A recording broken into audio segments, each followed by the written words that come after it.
Il est des nôtres cette saison, même s'il n'a pas bu son verre comme les autres, comme Thierry Rocher, Bah oui. puisqu'il est sobre comme un moineau. Voici notre ami Philippe Chevalier. Je n'ai pas d'amis comme toi. Non, non, non, pas d'autre ami comme toi. Je vous en prie, Philippe. Ça va? Ça va, Jérôme? Oui, très bien. Très bien, et vous-même? Ah bah oui. Ça va? Installez-vous, ça y est, vous êtes bien installé? Oui, je suis bien à Monaise. Alors, Philippe, cette saison, il vient D'à côté Non, il a fait un... T'arrives d'où, là? J'arrive de... j'étais dans le... Ah, où c'est que j'étais donc? J'étais dans un théâtre. Oui, ah! Oui. Il y avait une émission de télé qui... Voilà, donc oui, tu as j'ai fait cumulé une les émission de mandats. Qui touche, c'est énorme. Bah oui, oh bah, comment tu crois que je suis habillé? Alors, cette saison, moi, je vous ai demandé de dresser le portrait de nos invités. Oui. Et je crois que votre plume acérée s'est intéressée au cas d'Éric Emmanuel Schmitt. Eh bien oui, c'était... Oui. Car vous aimez la philosophie. Georges Marc, ce sera pour la prochaine fois. Déploie. Mais, quel exercice difficile d'avoir à présenter quelqu'un qu'on ne présente plus. Car en effet, etenim autemque, comme disait Cicéron, à la cantine du lycée Poincaré. Du lycée Poincaré de Delphes, où il mangeait de bon appétit. Oh! Oui, qui ne connaît pas Éric Emmanuel Schmitt, à part un berger landais par-ci par-là qui ne serait pas descendu de ses échasses. Oh, bon Dieu, là, je ne connais pas celui-là, le Éric Emmanuel Schmitt. Fils de parents sportifs, Ah oui. EES, excusez-moi Éric Emmanuel, mais pendant le portrait, je vous appellerai EES. Oui. Hein, on dit bien DSK, NKM et IVG. Vous avez été très jeune attiré par les joies de l'esprit et le goût des loisirs studieux et frappé par la grâce théâtrale en assistant à une représentation de Cyrano de Bergerac alors que vous habitiez Lyon.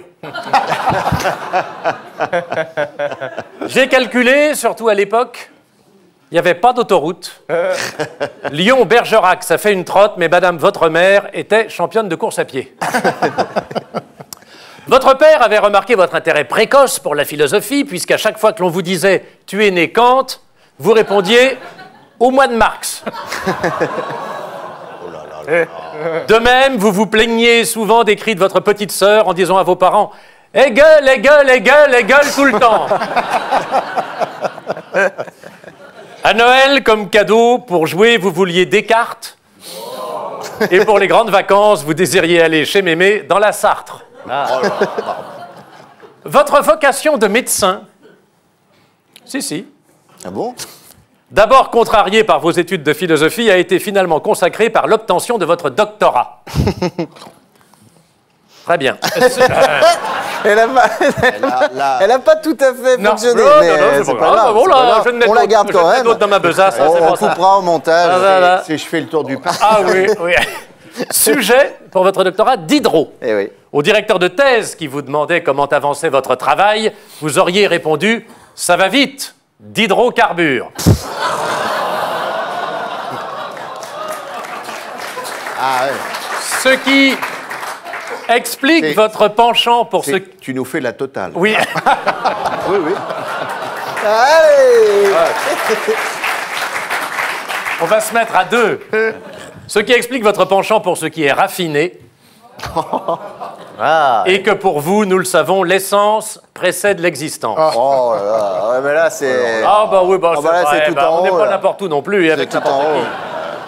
Mais cette dilection pour la blague et le bon mot va vous amener naturellement vers le théâtre et la création romanesque, où votre talent vous propulsera très vite au rang des meilleurs et plus célèbres auteurs. On ne compte plus, cher EES, les romans, les nouvelles, les adaptations théâtrales et les pièces dont vous êtes l'heureux auteur, sans oublier les nombreuses traductions du français au belge.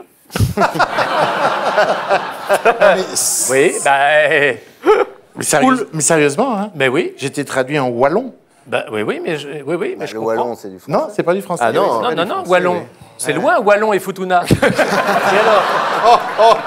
Et alors Et t'as bu quoi, là, au théâtre? Presque rien. Sans oublier, alors là, ça c'est fait, qui vous valent aujourd'hui d'être membre de l'Académie royale de langue française de Belgique, Exact. du Brabant et des provinces réunies, où on ne tient pas compte des accents locaux pour admettre que c'est quand même du français. À ce sujet, une anecdote. Vos confrères de cette illustre académie vous ayant reproché votre manque d'assiduité, puisque vous n'y êtes jamais retourné depuis votre réception, vous leur auriez répondu « Mais vous m'avez dit, voulez-vous entrer à l'académie une fois ?»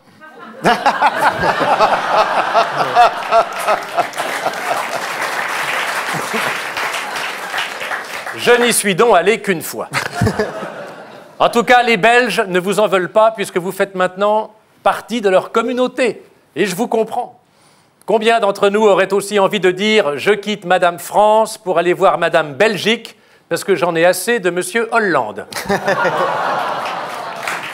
Bravo.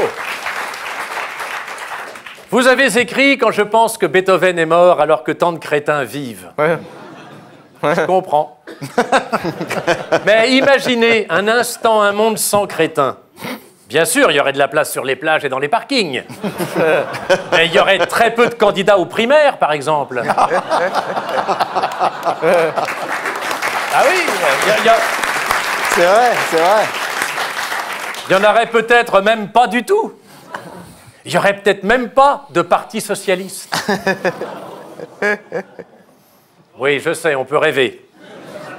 Aussi, pendant ce moment, en votre compagnie, cher Éric Emmanuel Schmitt, les vivants que nous sommes essaieront de transformer leurs blagues, nos blagues crétines, en hymne à la joie. Oh là, bravo. Et tout est vrai. Tout est vrai. Tout est vrai, oui. Cher ES, tout est vrai. L'absence d'assiduité à l'académie, oui. Vous y êtes jamais retourné? Maintenant, je suis à l'Académie Goncourt et là, c'est un gros travail. Bah, c'est sympa pour les Wallons. Non, parce qu'en fait, vous savez, il y a des académies qui se flattent juste l'ego en vous disant, voilà, vous êtes très beau, vous êtes très fort, vous êtes très grand et vous allez mettre un habit. Et puis, il y a des académies comme l'Académie Goncourt où je viens de rentrer, qui ne sollicitent pas l'ego, mais plutôt l'altruisme, puisqu'on lit les livres des autres. Vous bouffez bien quand même chez Drouin, là. Très, très bien. Tous les premiers mardis de chaque. Alors peut-être que vous allez vous passionner pour... parce que alors, Régis, il n'est pas du tout écolo, il adore les bagnoles. C'est sa passion, les bagnoles. Ouais. Et du coup, bah, forcément, là, t'étais servi. J'étais au mondial de l'auto, hein, le mondial de l'automobile, hein, le cauchemar d'Anne Hidalgo. Partout des bagnoles, des charrettes, des tirs, des caisses, des bolides, des limousines, des berlines, des capotables, des capotés, des SUV, des monoplaces, des familiales, des pièges à meufs, des jeeps, des 4x4.